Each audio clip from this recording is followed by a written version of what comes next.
कभी भी आप लोगों की बात नहीं टाली। आज जब हम अपनी पसंद से शादी करना चाहते तो आप लोगों को ऐतराज क्यों?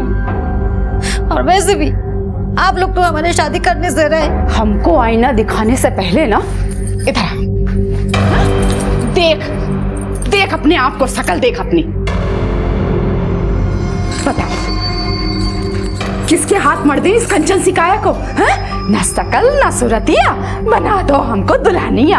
और वो जो लट्टू हुआ फिर रहा है ना तेरे पीछे, अंगूर की बेल की तरह चिपका पड़ा है, अरे वो कोई बहरूपिया है। चाहे कोई कितना भी बदसूरत क्यों ना हो, लेकिन एक माँ के लिए उसके बच्चे कभी बदसूरत नहीं होते, ऐसा कहता है अनमोल। और वो ये भी कहता है कि मैं जो हूँ, जैसे भी हूँ, मैं जैसे भी दिखती हूँ, उसको कोई फर्क नहीं पड़ता। वो हमसे सच्चे दिल से प्यार करते हैं। और आप लोग चुप कर लड़की, आँख की शर्म बेच खाई है।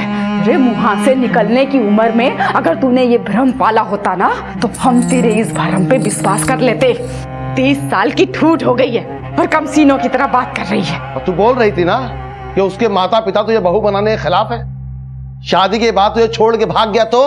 अरे तो क्या, पेट फुलाए अपनी किस्मत को रोती फिरेगी और मुंह दलेगी हमारी छाती पे। ऐसा नहीं है अनमोल, आप लोग जैसा सोच रहे हो। लड़की पागल हो गई है तू। अरे अपनी खोपड़िया का कचो इस्तेमाल कर ले, नौकरी पेशे वाली लड़की है। अरे उसकी नजर तेरी तनख्वाह पे है। वो हमसे ज्यादा कमाते हैं माँ, और उन्होंने यहाँ तक कहा है कि अगर चाहूँ तो शादी के बाद मैं जॉब छोड़ दूँ। अरे बिटिया रानी, जॉब को छोड़ेगी तू? हाँ, अरे तूने छोड़ दी जॉब तो हमारा का भाई? हाँ, और ये घर कैसे चलेगा? सोचना जरा। तो आप लोगों को हमारी शादी की कोई फिक्र नहीं है। फिक्र सिर्फ इस बात की है कि अगर हम विदा हो गए तो आप लोग हमारी तनख्वाह से हाथ धो बैठोगे। हम आपके लिए बेटी नहीं है, सिर्फ एक बंधुआ है। जो हंसे या रोए उससे आपको कोई फर्क नहीं पड़ता। वो सिर्फ आपके लिए कमाते रहे, है ना? अरे क्या हुआ हमारी बहना को? आप लोग कुछ कहे क्या? नहीं बिटवा, हम ऐसे ही खिसियाते रहोगे ना तो एक दिन हमेशा के लिए अलविदा बोल के चली जाएंगी, फिर बैठे रहना यहाँ और उनकी कमाई खाएंगे उनको ससुराल वाले। बहन बेटियां कांच होती हैं, कांच, जरा नजाकत से संभाला जाता है। बड़े बूढ़े जो सिखा के गए एकदम भूल गए ना। वो पर बोले तो जबान खोपड़ी में कोई अंकुर फूट रहा है तो मुंह से फूटो।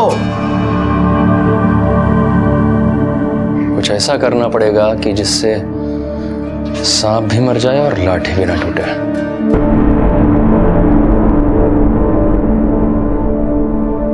माता पिता और संतान का रिश्ता किसी लेन देन के तराजू में नहीं तोला जा सकता, क्योंकि ना तो संतान कभी अपने माता पिता का कर्ज चुका सकती है और ना ही माता पिता अपना दायित्व किसी एहसान की तरह से निभाते हैं। लेकिन अगर इस रिश्ते में निजी स्वार्थ हावी हो जाए तो नुकसान इसी रिश्ते को भुगतना पड़ता है। बहन बेटी की शादी की चिंता हर माता पिता और भाई को होती है, लेकिन माधुरी के माता पिता और भाई इस चिंता से ग्रसित थे कि अगर माधुरी की शादी हो गई तो उनकी आर्थिक समस्याएं बढ़ जाएंगी, क्योंकि सभी माधुरी की कमाई पर निर्भर थे। कम सुंदर होने को अपनी शादी ना होने की वजह समझने वाली माधुरी ने अब अपनी पसंद का जीवन साथी ढूंढ लिया था, और उसी के साथ शादी करने का उसका अड़ियल रवैया माधुरी के परिवार के गले की हड्डी बन चुका था। और लालची इंसान अपनी मजबूरी में भी फायदा उठाने की सोचता है, और यही वजह थी कि करीबी रिश्ते साजिशों का खेल खेलने की फिराक में थे।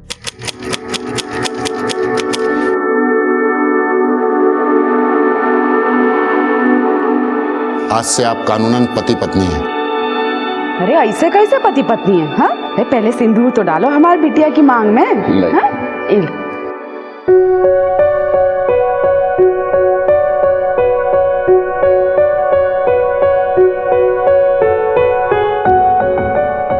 अच्छा, अब हमें इजाजत दीजिए। अच्छा बेटा, बस खुश रहो। अरे जी जी, फोटो तो रह गई। ले ले। सब सामान ले लिया ना? हाँ, और छूट भी गया है तो कभी भी जाके ले आएंगे। हम अपनों से सिर्फ विदा हुए हैं, उनसे पराये नहीं। अरे अब तो ये पराया धन हमारा हो चुका है। कुछ दिनों के लिए अब तुम्हें इतनी सी दूर भी नहीं जाने देंगे। वैसे आपके माता पिता, उनसे पहले मिल लेते तो? अभी नहीं, कुछ राज समय के साथ ही सामने आते हैं तो अच्छा होता है। लेकिन तुम टेंशन मत लो, वो तुम्हें जरूर अपनाएंगे।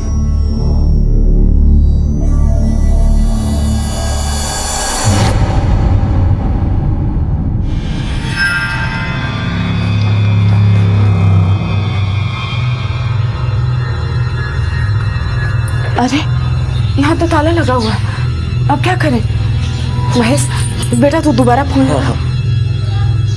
आप जिस नंबर को डायल कर रहे हैं अरे क्या वो हुआ? इस समय स्विच ऑफ है। फोन लग नहीं रहा। अनमोल को लगा ना? हाँ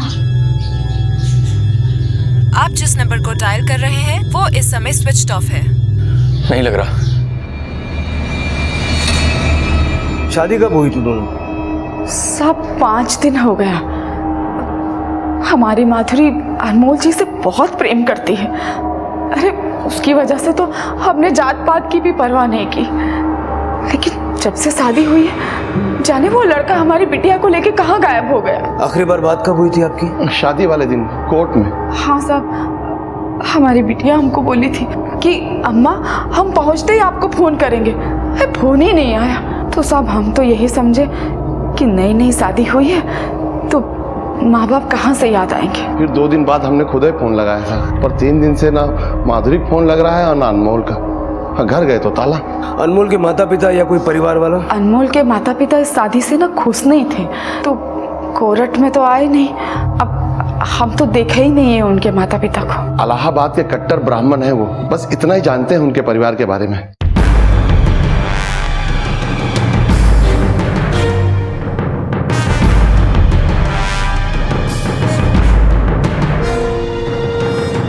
सर हमें तो ये भी नहीं मालूम कि उसका नाम अनमोल था। उसकी यहाँ पे किसी के साथ बोलचाल भी नहीं थी। बीवी कहाँ थी उसकी? वो तो अकेले रहता था। इस मकान का मालिक दिल्ली में रहता है। राजेश भाई ने ये मकान किराए पे दिया हुआ है और राजेश भाई एक ब्रोकर है। हाँ साहब, मैंने ही दिलाया था साहब 2 महीने पहले घर अनमोल को किराए पे।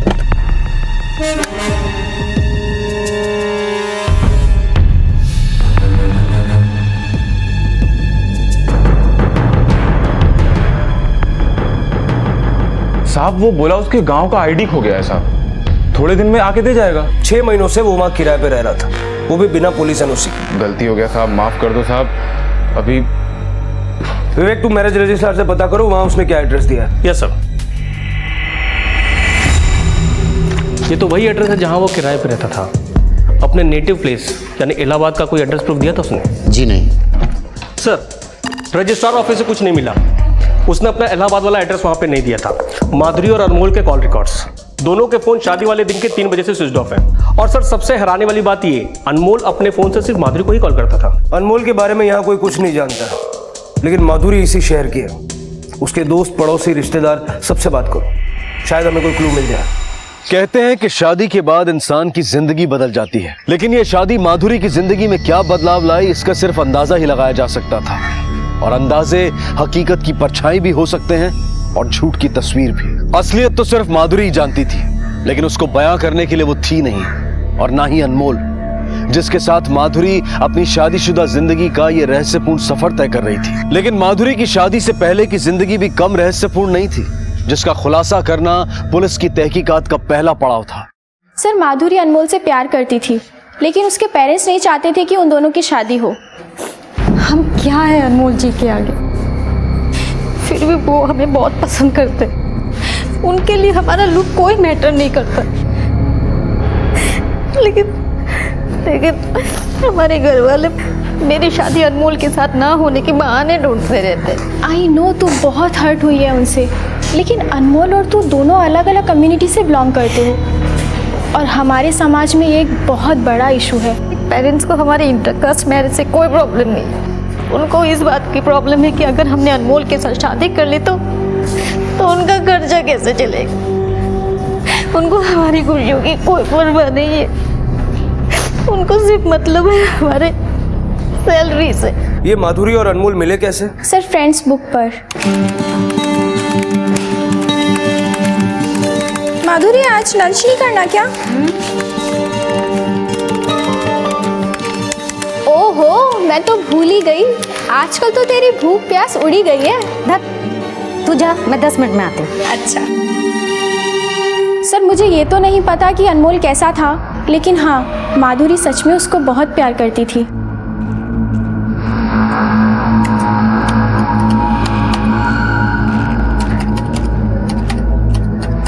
सर इन दोनों ने अपना अकाउंट 28 दिसंबर 2013 को दिन में 3 बजे के बाद डीएक्टिवेट कर दिया था। ठीक उसी दिन दोनों ने शादी की थी और उसी दिन से दोनों का फोन स्विच ऑफ आ रहा है। माधुरी की फ्रेंड के मुताबिक माधुरी के माता पिता इस शादी से खुश नहीं थे, क्योंकि माधुरी उनका बैंक बैलेंस थी। अगर इसके पीछे वो लोग हैं तो फिर ये अनमोल किस खेत की मूली है? और अगर वो माधुरी को शादी के बाद अपने किराए वाले घर पर नहीं ले गया तो माधुरी के समेत गायब कहाँ हुआ? खुद गायब हुआ या किसी के इशारे पर हुआ? हमें माधुरी के मोहल्ले में फिर से जाना होगा। सर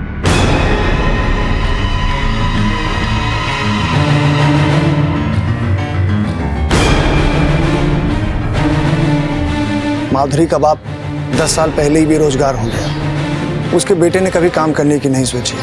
बेचारी माधुरी 18 साल की उम्र से ही काम करने लगी इन निखट्टुओं को खाना खिलाने के लिए, और इनको कभी इस बेचारी पर तरस नहीं आया। ये मुफ्त में मेरा राशन खाते रहे और पैसे बेचारी माधुरी चुकाती रही। भैया, ये fairness cream, perfume, hair gel, घी, बादाम, ये सब हमने कब लिया? फेयरनेस क्रीम, फेस वॉश और जेल तुम्हारा भाई, और घी बादाम तुम्हारे पापा ले गए।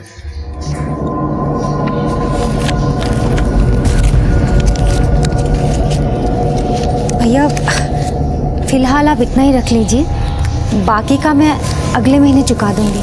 माधुरी देखने में सुंदर नहीं थी साहब, पर दिल की बहुत अच्छी थी। उसकी शादी से 6-7 साल पहले ही हो जानी चाहिए थी, पर करने वालों की नीयत कहाँ थी उसका घर बसाने की। मंजुला बहन, माधुरी की उम्र हो गई है शादी की, उसकी शादी नहीं करोगी? अरे बहन जी, हमारा बस चले तो आज के आज लड़की के हाथ पीले कर दे।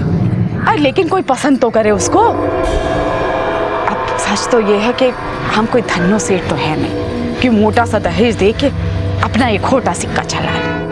एक अच्छा लड़का है, ठीक ठाक कमा भी लेता है, उनकी कोई मांग भी नहीं है, तुम कहो तो बात चला। नहीं नहीं, हमारा मतलब कहने का ये है कि दरअसल ना माधुरी शादी करना ही नहीं चाहती है। अरे जब उससे ब्याह की बात करो नट जाती है। बता।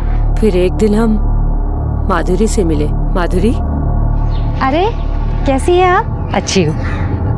एक बात बता, तू अपनी माँ के लिए रिश्ते क्यों ठुकरा देती है? देख बेटा, सपनों से घर नहीं बनता, समय रहते शादी कर ले, वरना कोई लड़का हाथ नहीं मिलेगा। अरे ऐसी कोई बात नहीं है, आप ऐसी क्यों बोल रही हो? तेरी माँ तो हमेशा यही कहती है जब भी मैं उसके पास रिश्ता लेकर जाती हूँ। फिर पता नहीं माधुरी के घर में क्या बवाल मचा कि उसका भाई महेश मुझे धमकी देने आ गया। दीदी के मन में हमारे खिलाफ जहर भरना बंद कर दो, वरना तुम्हारे घर में नेवला छोड़ देंगे। सामान उठा के ना भागना पड़ जाएगा, याद रखना। बेटी की कमाई के लालच में अगर उसके अपने ही उसका घर न बसने दे साहब, ऐसे लीचड़ लोग हैं वो। साहब महेश बड़ा किस्मत वाला है साहब, जो उसको माधुरी जैसी बहन मिली। उसका बहुत ख्याल रखती है वो। उसके बर्थडे पे उसको बाइक गिफ्ट किया था। माधुरी की शादी से पहले उसके घर वालों की हरकतों में ऐसा कुछ नोटिस किया तुम लोगों ने जो अजीब लगा हो? हाँ साहब, माधुरी दीदी की शादी से पहले महेश के ठाट बदल गए थे। मतलब वो कैसे? उन दिनों महेश खूब पैसे उड़ा रहा था साहब। अब बहन की शादी के टाइम कोई फिजूल खर्चा करता है क्या? उल्टा उसने तो हमारा 6 महीने पुराना उधार भी चुका दिया था, 10,000 रुपये।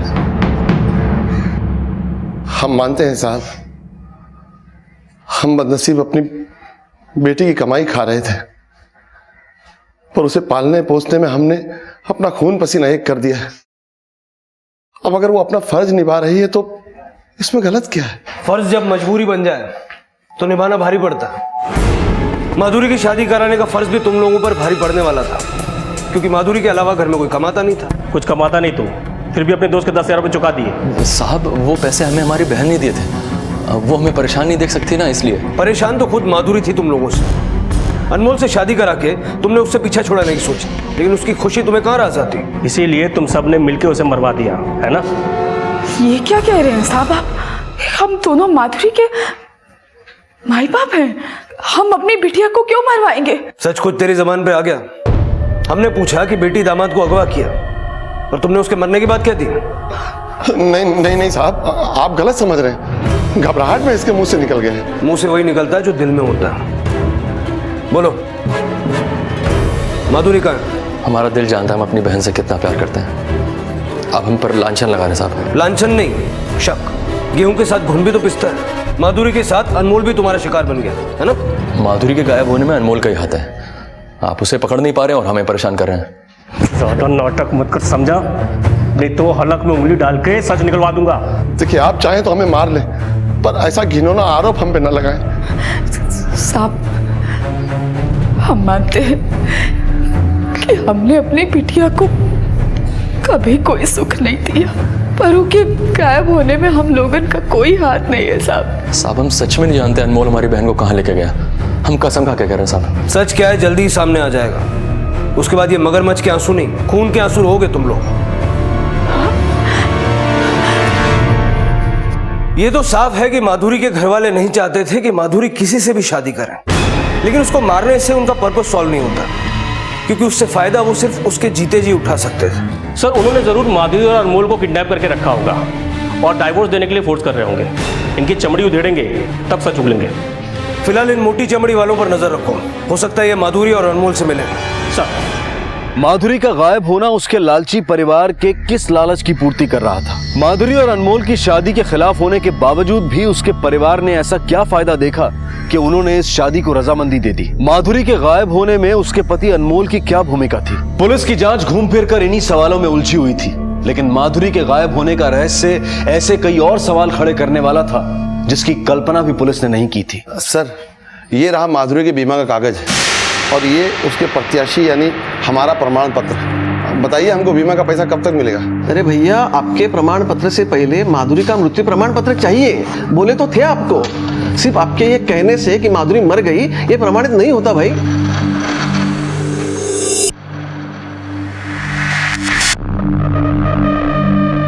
सर, माधुरी का बाप उसका बीमा क्लेम करने आया है। कह रहा है कि माधुरी मर गई है। पहले ही कहे थे कि मत शादी कराओ दोनों की, हैं? तब तो सुने नहीं हमारी, अपने साथ साथ हमारे पैर पे भी कुल्हाड़ी मार ली। अब एक दूसरे की खाल खींचने से कुछ ना होगा। माधुरी के मृत्यु प्रमाण पत्र का क्या किया जाए ये सोचो। बिना उसके बीमा का पैसा नहीं मिलेगा। अपने लाडले की जवान खोपड़िया का इस्तेमाल करो। तो हार तो सठिया आ गई है? अभी तक उसी की सुनते आए ना, क्या नतीजा हुआ बताइए? हमारा तो जी कर रहा है कि उसकी खोपड़ी खोल दे। बोल रहा था कि माधुरी अनमोल की शादी करा दो, हम सब संभाल लेंगे। का संभाल लिया खाक? जे अक्कल आई है। ये देख, एक तो लेके अब बताओ हमें कितने में तोलोगे? ये चेन तो तेरी दीदी की है ना? तुम आम खाओ ना, गुठलियां कोई गिनती हो। और वैसे भी जब दीदी नहीं है तो उनकी सारी चीज तुम्हारी होगी ना।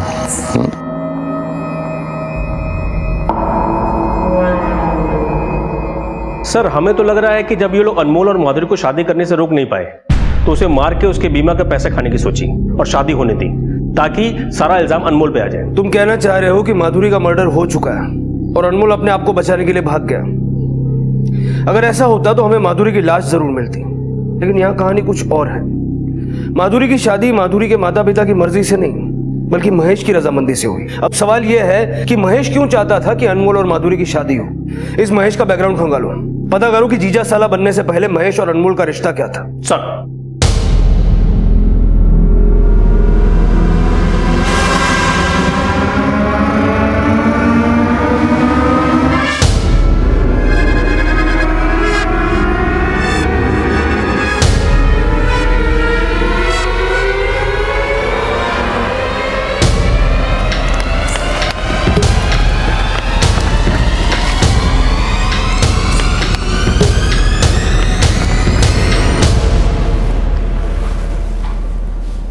हाँ साहब, मैंने इसे महेश के साथ देखा था।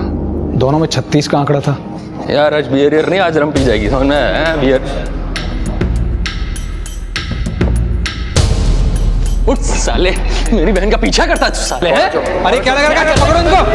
अरे संभालो, अरे छुड़ाओ इन लोगों को। साले मेरी बहन का पीछा छोड़ दे, काट डालूंगा। छोड़ साला, तो तू मेरा बनेगा, देख लेना। फिर एकाएक दोनों दोस्त बन गए। दोस्त? हाँ साहब, पता नहीं क्या समझौता हुआ दोनों के बीच में।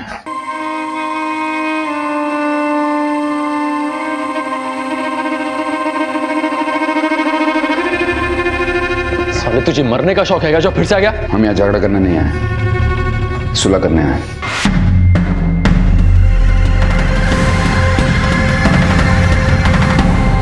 ये तो नहीं पता साहब इन दोनों के बीच में क्या बातचीत हुई है। बस ये देखा था कि इस लड़के ने महेश को कुछ पैसे दिए थे। पहले मारपीट, फिर यारी दोस्ती, उसके बाद रिश्तेदारी। क्या चक्कर चल रहा था तेरा अनमोल के साथ? पहले मारपीट, फिर यारी दोस्ती, उसके बाद रिश्तेदारी। क्या चक्कर चल रहा था तेरा अनमोल के साथ? चक्कर? कैसा चक्कर साहब? साहब आप सही समझे साहब। मेरा और अनमोल का रिश्ता झगड़े से शुरू हुआ था। वो हमारी बहन माधुरी का पीछा करता था साहब।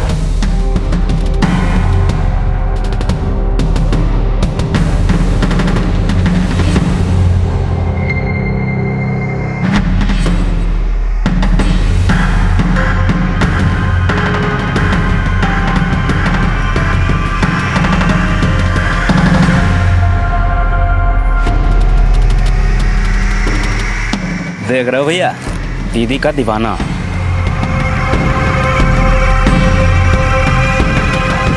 साले मेरी बहन का पीछा करता है साले। कौन क्या कर लेगा बे?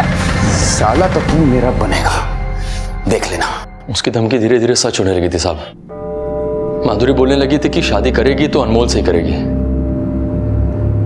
30 साल की उम्र तक किसी लड़के ने घास नहीं डाली तो प्यार में अंधी हो गए थे। और अनमोल ने तुझे गूंगा बना दिया पैसा देकर।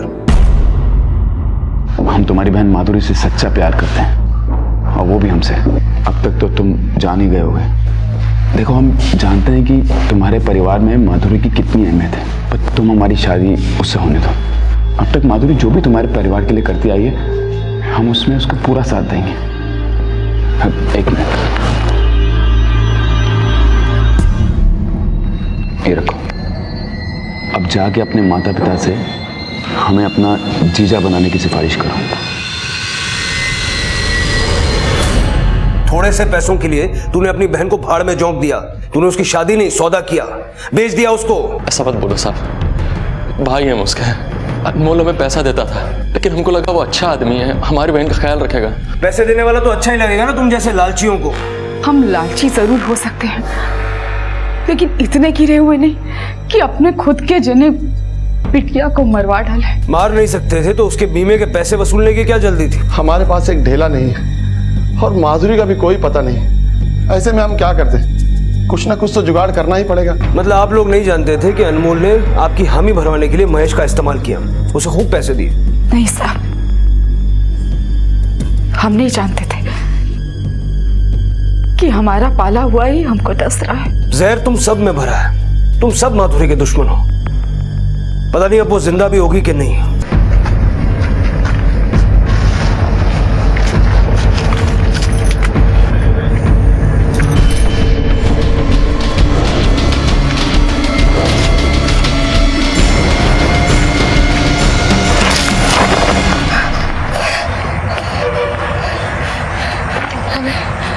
हमें जाने दो।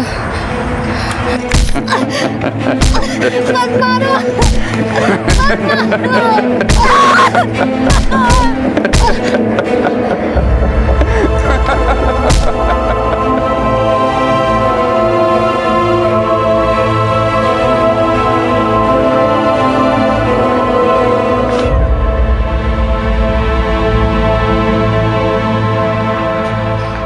दोनों में नॉर्मल चैटिंग होती थी, लविंग कपल्स टाइप।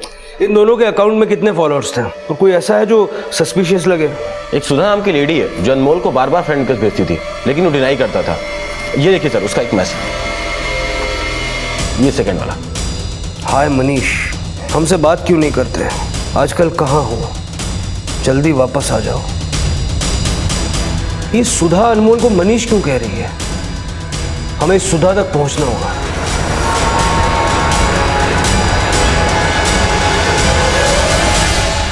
जी, हमारा नाम ही सुधा है। इसे जानती हो? नहीं। इसे तो जानती होगी। हाँ, ये मनीष जी हैं, हमारे पति। ये तुम्हारा पति है? हाँ, पिछले 6 महीने से हम इनकी तलाश कर रहे हैं।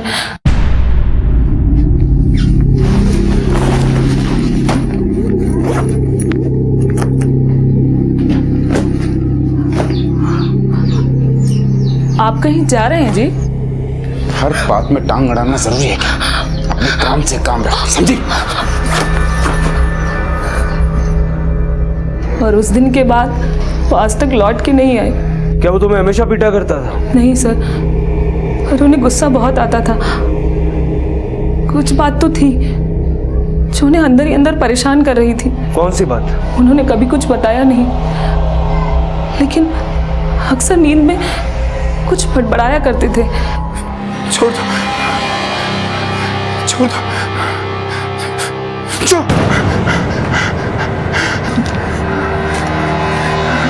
क्या हुआ? हम कई महीनों से उनकी तलाश में थे। फिर एक दिन अचानक हमने उनकी फोटो सोशल नेटवर्किंग साइट पर देखी। हमने उनको कई सारे मैसेज भी किए, पर उनका कोई जवाब नहीं आया। उसे कोई दिमागी बीमारी थी? नहीं, पर अचानक से उनका मूड चेंज हो जाता था और इतना गुस्सा आता था कि अपना आपा खो बैठते थे।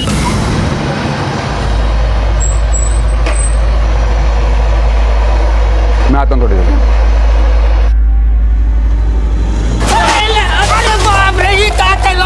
अंधा है क्या? तेरे बाप की और गुस्से में इतने पागल हो जाते थे कि किसी की भी जान ले सकते थे। मनीष के माता पिता?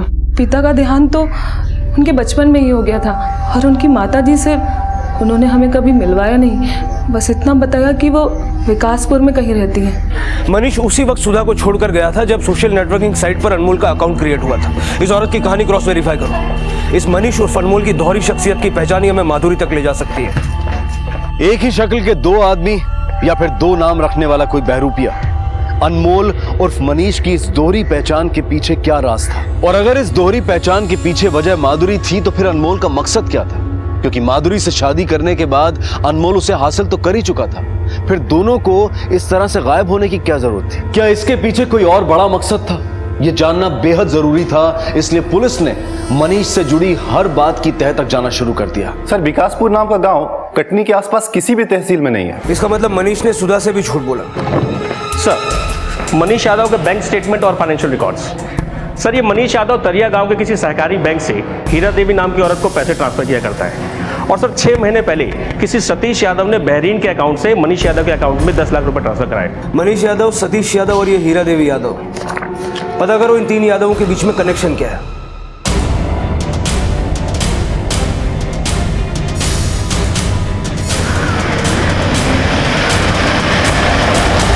सतीश और मनीष हमारे बेटे हैं। सतीश हमारा बड़ा बेटा और मनीष छोटा बेटा। ये दोनों आपको हर महीने पैसे भेजते हैं? हाँ, हम माँ हैं उनकी। आपके दोनों बेटे आजकल है कहाँ? सतीश तो सालों पहले विदेश चला गया है और मनीष तो कटनी में कहीं नौकरी कर रहा है। इसे जानती हैं आप?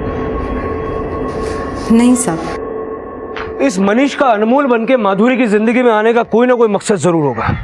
मनीष के परिवार की पूरी हिस्ट्री निकलवाओ और माधुरी के पेरेंट्स को बुलवाओ। शायद वो इनके बारे में कुछ ना कुछ जानते हो। हाँ, हम जानते हैं हीरा देवी को।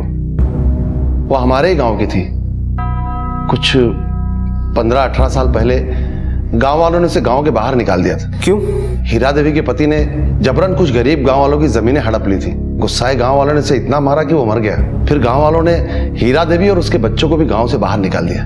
उस वक्त मेरे पिता पंच प्रमुख हुआ करते थे। पिछले साल उनका भी देहांत हो गया। फिर हमने वहां की जमीन जायदाद बेच के ये घर ले लिया था। और उसी के बाद अनमोल माधुरी की जिंदगी में आया? हाँ, कुछ महीने बाद ही।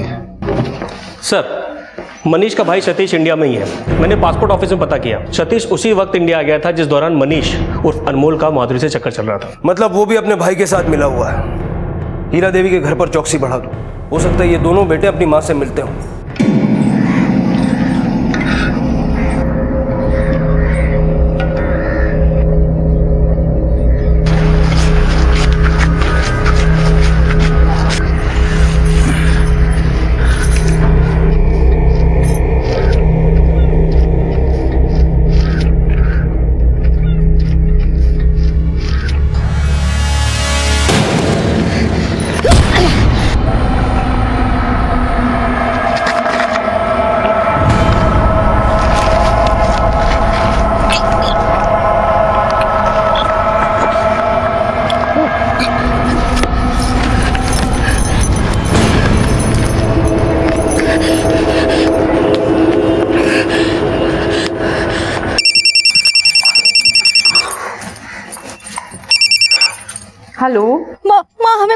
माँ हमें बचा लो।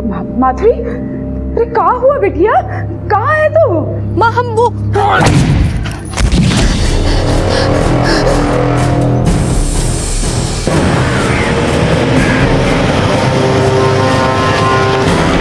सर माधुरी ने इसी लोकेशन से फोन किया था। हमें माधुरी को जल्द से जल्द ढूंढना होगा विवेक।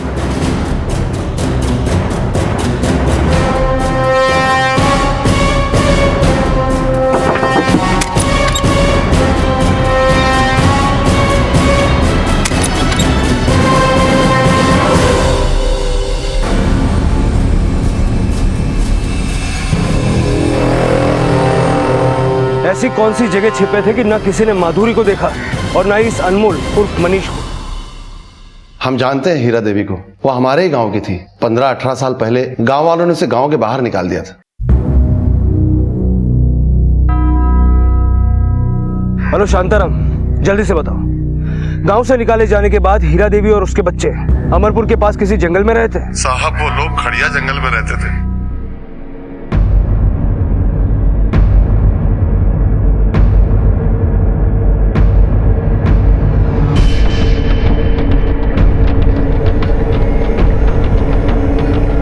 शायद यही है। आसपास देखो।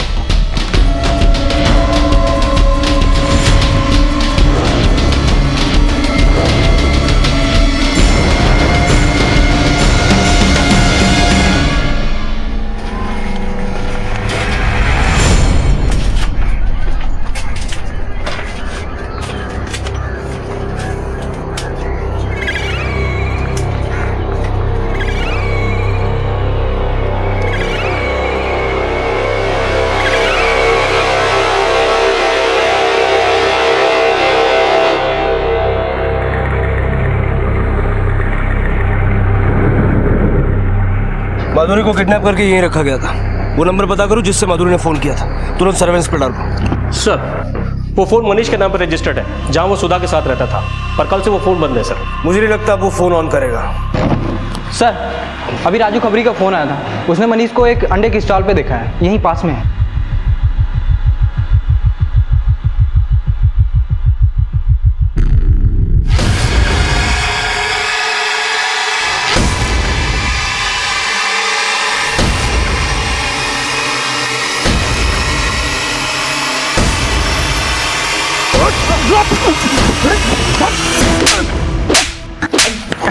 बोल कहाँ है माधुरी, बोल। बहुत मोटी चमड़ी है ना तेरी, मैं भी देखता हूं कब तक नहीं बोलता।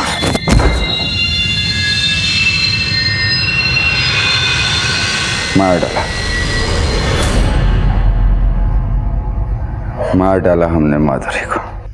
क्यों मारा, बोल। किसका खानदान, हमारी माँ, हमारे पिता, हमारे भाई का दोषी है। उसके दादा ने हमारे पिता की जान ली थी। उसके दादा ने नहीं, गांव वालों ने तुम्हारे पिता की जान ली थी, क्योंकि वो गरीबों की जमीन पर कब्जा करना चाहते थे। अरे कब्जा तो माधुरी के दादा को हमारी जमीन पे करना था, इसीलिए उसने हमारे पिता को फंसाया और उनको मौत का फरमान सुना दिया। इस दगाबाज को तब तक मारो जब तक ये मर न जाए।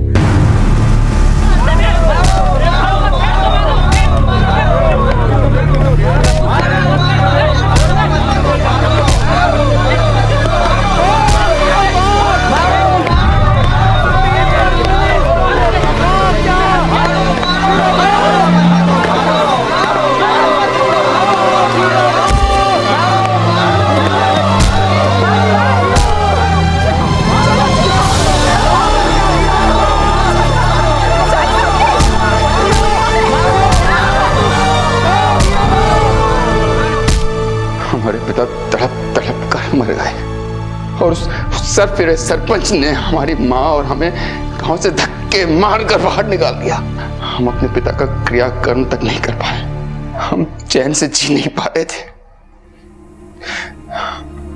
हमें लगा कि हमें कुछ ऐसा करना है जिससे हमारे पिता की आत्मा को शांति मिल सके। जब उस सरफिरे सरपंच ने हमारी कब्जा की हुई जमीन की बिक्री की, तब हमें उसकी नस्ल का पता चला। हमें देखा कि उसका पूरा परिवार माधुरी की कमाई पे जी रहा है। बस तभी हमने माधुरी को उससे छीनने की ठान ली। पहले हमने माधुरी को प्यार के जाल में फंसाया, फिर शादी करने के लिए उसके भाई को पैसों का झांसा दिया और शादी करके उसे हम वहीं ले गए जहां हम अपने गांव से बेघर होके गए थे। अनमोल, ये कहाँ आ गए हम? अनमोल, अनमोल क्या कर रहे हो? अनमोल छोड़ो मुझे, छोड़ो मुझे, क्या कर रहे हो? अनमोल, अनमोल छोड़ो।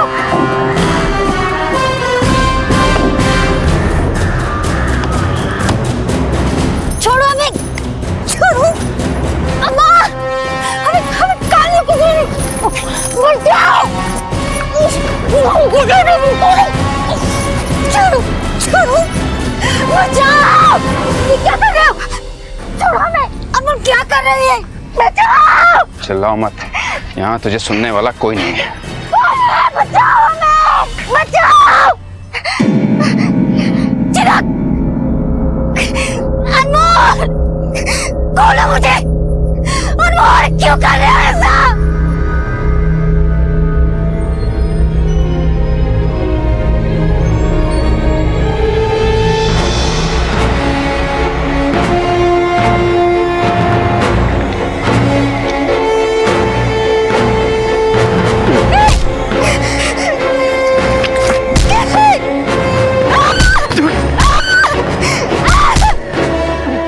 हमारे बड़े भाई ने मिलकर माधुरी का वो हाल किया जो हमारे पिता का हुआ था, और जब माधुरी ने भागने की कोशिश की तो हमने उसे जान से मार दिया। हमने जो किया उसका हमें कोई पछतावा नहीं है। हम नहीं मानते किसी कानून वानून को। तब कहाँ था आपका कानून जब हमारे पिता को पीट पीट कर मार दिया गया था? तब कहाँ थे आप जब उस सरफिरे सरपंच ने हमारे पिता को मौत का फरमान सुनाया? अगर तूने माधुरी को मार दिया था तो जंगल में हमें उसकी लाश क्यों नहीं मिली? तेरे भाई ने उसे किडनैप करके रखा है ना? बोल कहाँ है माधुरी? माधुरी को हमने मार दिया, उसकी लाश कौन जानवर खा गया हमें नहीं पता, और हमारे भाई साहब तो कल ही बाहर निकल चुके हैं। आपको पकड़ना है तो जाके पकड़ लीजिए वहां। माधुरी जिंदा है और उसका भाई भी इंडिया में है, ये हमसे झूठ बोल रहा है।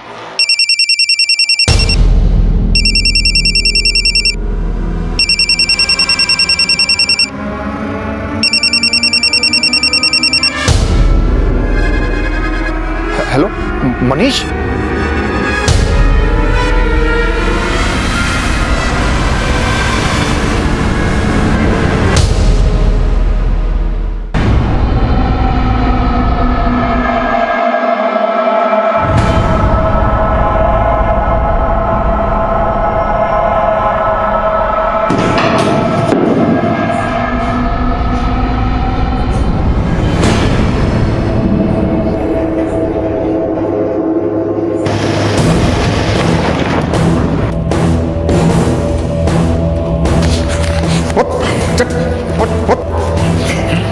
तेरे कारण मेरा भाई पुलिस के हाथों पकड़ा गया, मैं तेरे को जिंदा नहीं छोड़ूंगा।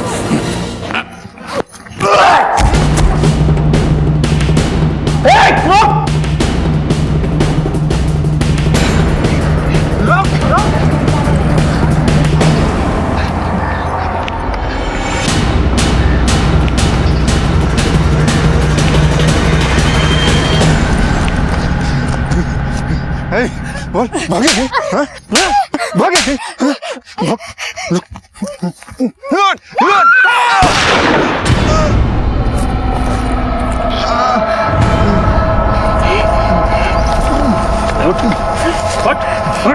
माधुरी तुम ठीक हो? चल।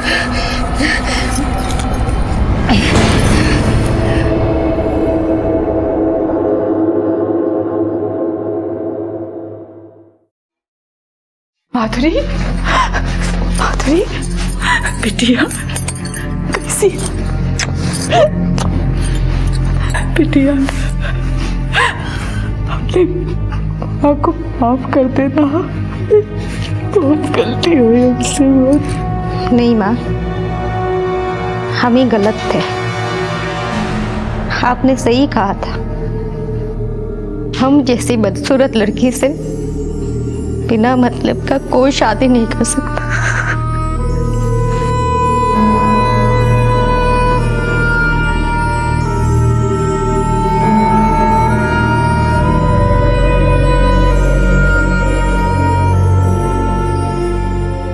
एक स्त्री के लिए शादी उसके जीवन का सबसे बड़ा और अहम फैसला होता है, क्योंकि वो अपना सब कुछ त्याग कर एक पुरुष के साथ अपनी नई जिंदगी शुरू करती है और पूरी तरह से अपने आप को उस रिश्ते में समर्पित कर देती है जिसके लिए वो ढेरों सपने सजोती है। और अगर यही सपने टूटकर दर्दनाक और भयानक बीता हुआ कल बन जाएं, तो इंसान के आत्मविश्वास की धज्जियां उड़ जाती हैं और इंसान अपने आप को कोसने की भूल कर बैठता है।